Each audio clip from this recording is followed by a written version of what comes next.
से थोड़ी देर पहले इमरान रियाज साहब को ज़मानत पर रिहा कर दिया गया है। आप देख भी सकते हैं, इस वक्त आपके सामने वीडियोस भी चल रहे हैं, कितना बालिहाना इस्तकबाल किया है सहाफ़ी बरादरी ने इमरान रियाज साहब का, उनके चाहने वालों ने।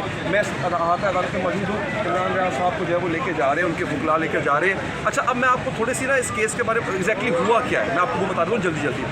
इमरान रियाज साहब को ज़मानत पर 19 तारीख तक रिहा किया गया है। ऑनरेबल जस्टिस बाकर नजफी साहब की कोर्ट ने उनको रिहा किया है। और कहा क्या है, बेसिकली होता ये है नाज़रीन कि इमरान रियाज साहब पर पूरे पंजाब में मुकदमा दर्ज किए गए थे। कभी चकवाल, कभी अटक, अभी सरगोदा में भी है, झंग में भी है, मुख्तलिफ जगहों पर है। अब उनकी गिरफ्तारियाँ, अब यहाँ से तो वो हो गए ज़मानत पर रिहा, लाहौर में जो मुकदमा था, लेकिन अब जो है उनको मज़ीद मुकदमात में गिरफ़्तार किया जा सकता था। लेकिन हुआ ये है कि ऑनरेबल जस्टिस बाकर साहब ने उनको इंटरिम बेल दी है, यानी प्री अरेस्ट इंटरिम बेल होती है कि कब ज़मानत कबल अज़ गिरफ़्तारी।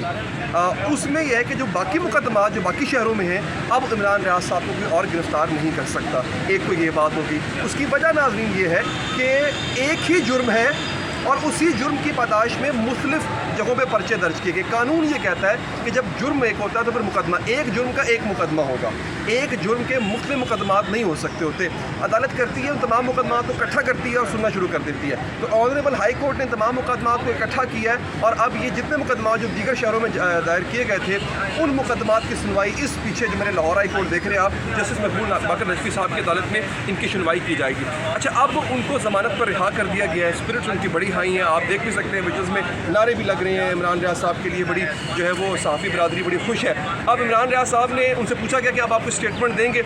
ऑनरेबल जज ने इमरान रियाज साहब को इस पर्टिकुलर मुकदमे में किसी किस्म का बयान देने से रोक दिया है। उन्होंने कहा आपको किसी किस्म का बयान नहीं देंगे। और ख़ुद भी जब उन्होंने अभी जब मीडिया ने उनसे बात करना चाही तो इमरान रियाज साहब ने कहा कि मेरा एक दोस्त है अदनान, मैं उसकी वो फौत हो गया, पहले तो मैं उसके घर जाऊँगा, उसके बाद बाकी चीज़ें बाद में देखी जाएंगी। तो ये बड़ी बात है जी। इमरान रियाज साहब ने अपने आप को कंपोज रखा हुआ था।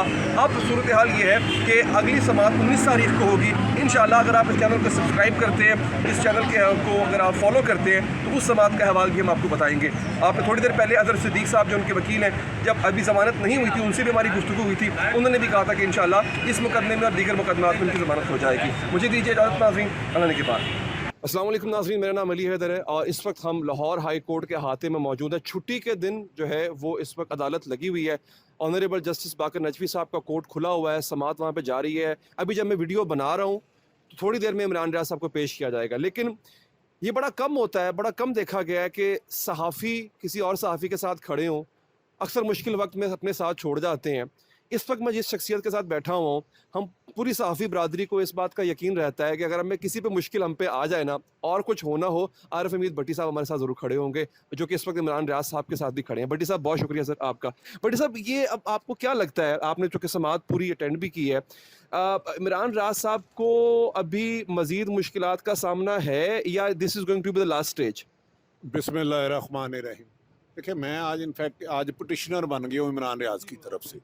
तो मुझे यकीन है कि अल्लाह के करम से लाहौर का भी पर्चा खारिज हो गया है और मेरी इतला है कि इंशाअल्लाह ताला जस्टिस बाकर नजवी साहब आज उन्हें रिलीज़ कर देंगे। पॉसिबल है केस चलते रहे। हमें बहुत ज़्यादा उम्मीद है कि हमने जज साहब से यही रिक्वेस्ट की है कि हम टेररिस्ट नहीं हैं, हम पाकिस्तान के लॉ को फॉलो करते हैं, अदारे हमारे हैं, हम उनके ख़िलाफ़ बात भी नहीं कर सकते। तो अभी मेरा ख्याल है कि जज साहब आज घर चले जाएंगे और बाकी जो केस है ईद के बाद उनकी कानूनी तरीके से इमरान रियाज का करेगा और इमरान रियाज आज कल ईद इंशाअल्लाह ताला मुझे अल्लाह के घर उम्मीद है कि अपने बच्चों के साथ मनाएंगे। बज़ाहिर जो जज साहब की हुक्म उनका सादर किया है, एडवोकेट जनरल शौकत साहब से भी आए थे तो उन्होंने भी यही हुक्म फरमाया कि हमें कोई एतराज़ नहीं है, इसकी बेल हो जाए।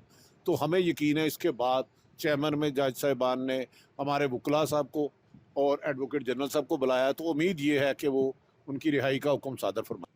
इमरान रियाज साहब जी आ चुके हैं इस वक्त। आए, मैं आपको लेके चलता हूँ। ये हम जा रहे हैं, आगे नारे लग रहे हैं इमरान रियाज साहब के लिए।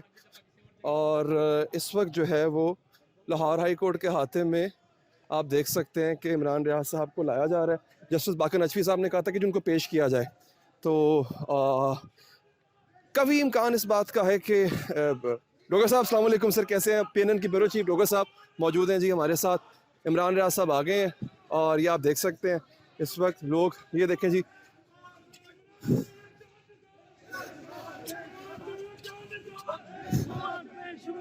एक रिक्कत आमेज़ मनाजिर हैं जो कि आप देख सकते हैं। आरिफ हमीद भट्टी साहब और इमरान रियाज जो हैं वो गले लग रहे हैं।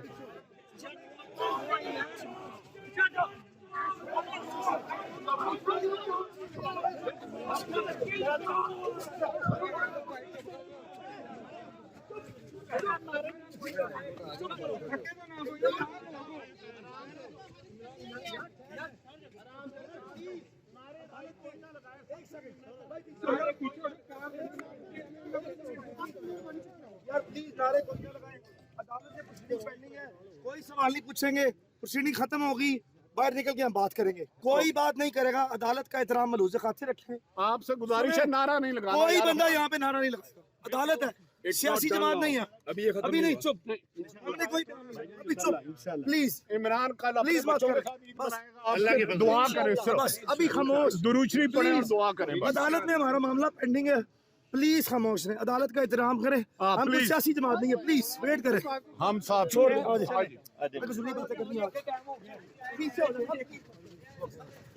इमरान रियाज साहब थे जी और उनको लाया गया है।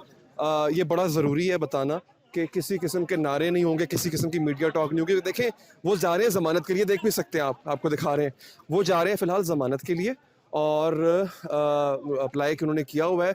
अटर्नी जनरल साहब ने कह दिया हुआ है कि उनको एतराज़ नहीं है किसी, वो मतलब वो इस ज़मानत की अपील के अगेंस्ट जो है वो कोई प्रोसीडिंग नहीं करेंगे। तो इस बात का इम्कान, अगर अगेन मैं अदालत की प्रोसीडिंग के ऊपर नहीं होना चाह रहा, किसी भी तरह से हायल नहीं होना चाह रहा, असरअंदाज नहीं होना चाह रहा, लेकिन आप ये दिखाएं, मनाज़र दिखाएं जी आप। इमरान रियाज साहब को ले जाया जा रहा है अंदर, आप देख सकते हैं इमरान रियाज साहब इस वक्त जो है वो अदालत के अंदर मौजूद हैं जी। मौजूद है हमारे मुल्क का एक बहुत ही मारूफ नाम जनाब अजहर सिद्दीक साहब मौजूद हैं। सर बहुत शुक्रिया आपका। अजहर साहब, ये इससे पहले एक और मुकदमे में आप इमरान रियाज साहब को डिस्चार्ज करवा के लाए हैं, वो क्या मुकदमा था? ये सिविल लाइन के अंदर मुकदमा था और बुलाया गया हाई कोर्ट का अपनी जगह चलता रहे। आप फ़ौरन कोर्ट में पहुँचे, 4 बजे अदालत का टाइम है। अच्छा, हम दौड़ लगा के वहाँ पहुँचे, सरकारी वकील ने अपनी बहस कर ली। मैंने 6 आर्गूमेंट रखे उनके सामने। मैंने कहा इमरान रियाज सहाफ़ी हैं, 18 मुकदमे अभी तक मेरे नॉलेज में हैं, सारी की अपना इबारत एक ही है, मुद्दई चाहे और सही हो सही और पर्चा एक ही हो सकता है, जुर्म एक हो तो पर्चा एक है। और फिर मैंने सारे वजूहात, फिर मैंने अटक जेल का जो अटक कोर्ट का वो मैंने पढ़ के बताया और जो डिस्चार्ज हुआ है उसमें पीका एक्ट भी लगा हुआ था, पीका भी ख़त्म हुआ, मैंने अदालत को वो भी बताया। फिर 505, 123 के ये सरकारी हुक्म के बगैर नहीं हो सकती FIR है, FIR सारी गैर कानूनी है। सरकार सामने आए ना, हमारी किसी अदारे से लड़ाई नहीं है, अदारी है इस फाशिस्ट हुकूमत के साथ लड़ाई है हमारी, और हम ये वैसे नहीं होने देंगे। ये जुर्म इसने किया, हम सब ये जुर्म करते रहेंगे, वो क्या उसने किया है। अच्छा, हम केस पे असरअंदाज नहीं होना चाहेंगे, मैं ओपिनियन आपका बतौर वकील का। अभी जो इस वक्त जहाँ हम खड़े हुए हैं जस्टिस बाक़र रिजवी साहब की अदालत में, तो क्या इस बात का इम्कान होता है कि नॉर्मली ऐसे केसेस में फिर यहाँ भी ज़मानत हो जाती है? मैंने आपका टाइम कम है, बस आप देखिए मैं एक बात बता दूँ आपको, वहाँ जुर्म पता क्या निकल जी मैजिस्ट्रेट के पास सरकारी वकील ने कहा लफ्ज़ इस्तेमाल की इम्पोर्टेड हुकूमत। मैंने कहा ये कौन सी दफ़ा है उसके तहत बता दें। अब इन सारी यानी 2 डिस्चार्ज हो गई हैं FIR। अब हाई कोर्ट कैसे बाकी केसों में रहने देगी? हाई कोर्ट तो पेरेंटल जुरिस्डिक्शन है और हाई कोर्ट, मैं नहीं समझता, मेरे पास कोई दलाइल नहीं है इस बात के कि इमरान खान अंदर जेल में अब रहे। अदालत मेरी ज़ाती राय के मुताबिक उन्हें रिहा करेगी और बाकी केसेस जो भी हैं लाइन के मुताबिक अपने घर बनाएंगे इंशाल्लाह। ईद अपने घर मनाएगी। 2 डिस्चार्ज तो हो गए हैं, अब और क्या करना। अब हाँ, एक मुकदमे में है जो कोई चकवाल वाला मुकदमा है, उसमें जुडिशल किया हुआ। जब वह जुडिशल किया हो ना तो फिर चीज़ों को सामने रख के आप दे सकते हैं, फिर आपको बेल देनी पड़ती है। हाई कोर्ट उसमें वो बेल दे देगी या वो ऑर्डर सस्पेंड कर देगी और इनको बाहर जाने दे देगी। और बाकी जो बातें हैं ना जो अदालत से हम करेंगे, वो इसको एक कंसोलिडेट करने की बात करेंगे। एक FIR कंसोलिडेट करते जो भी वो फेस करें, उस पर बिल्कुल करें। अगर कोई काम किया है, कोई गलत किया है, अगर कोई इम्पोर्टेड हुकूमत का लफ्ज़ इस्तेमाल करके जुर्म हो गया है, फिर तो 16 करोड़ आवाम कर रही है। 22 करोड़ में से 6 करोड़ को मैं एक्सेप्शन दे देता हूँ, 16 करोड़ आवाम कह रही है। और ये जो देखिए, एक वजह और मैं बता दूँ आपको, ये चालाकी की है गवर्नमेंट ने। पर्चे तो पहले दर्ज हुए थे, इन्होंने जो निगरान जो इलेक्शन हो रहे हैं ना, बाई इलेक्शन, उसमें ये इलेक्शन आ रहे हैं, उन्होंने पूरी तवज्जो 5 दिन से इस केस पर डाल दी है ना। पूरी कौम इस केस के पीछे है। और वो जो है ना, महंगाई भूल गए, आप पेट्रोल की कीमतें भूल गए, आप डॉलर भूल गए, इनकी नाहली नालायकी सारी भूल गए। कोई बात नहीं, दोबारा शुरू होने वाली है। बाई इलेक्शन मुझे नहीं नज़र आता ये जीत सके। ये जो ड्रामा किया था सारा गवर्नमेंट का कसूर है किसी इदारे का कोई कसूर नहीं है इसमें। गवर्नमेंट ने पर्चे दर्ज किए हैं, दे आर आंसरेबल, और इनमें जिन लोगों ने ये मुकदमे दर्ज किए हैं उन्हें आखिर तक भुगतना पड़ेगा। बहुत मुश्किल काम है इनके लिए। कल कोई पता नहीं है कि जो मुद्दई हैं उनके खिलाफ भी कार्रवाई शुरू करवा दें। ये बहुत ख़तरनाक काम है। जो कोई भी है करें यार, 1 FIR 2 FIR 4 FIR, तो ज़रूर है। बेहतर यही है कि सारे मामलों को कंसोलिडेट करके 1 FIR चल जाए और इमरान फेस करेगा। मैं आपको पहले बता दूं, और हाथकड़ी लगाने का कहा लगाई हुई थी अदालत में। हमने कहा शरीफ सहाफ़ी है, क्या जुर्म कर लिया, कोई दहशतगर्द है, अगर कोई दहशतगर्द है तो लगा ले, और जुर्म की उतनी सज़ा मिली जितना जुर्म किया है। ये नहीं है कि मैंने किसी को चपेट मार दिया तो मुझे कत्ल की सज़ा दे दी जाए। ये सारा केस है। अजहर साहब बहुत शुक्रिया सर आपके कीमती वक्त का। Best of luck. बहुत Thank you. शुक्रिया सर। ये जनाब थे हमारे साथ मारूफ वकील अजहर सिद्दीक साहब। तो अब इस केस में जैसे जैसे मज़ीद अपडेट्स आती जाएंगी हम आपको बताते जाएंगे।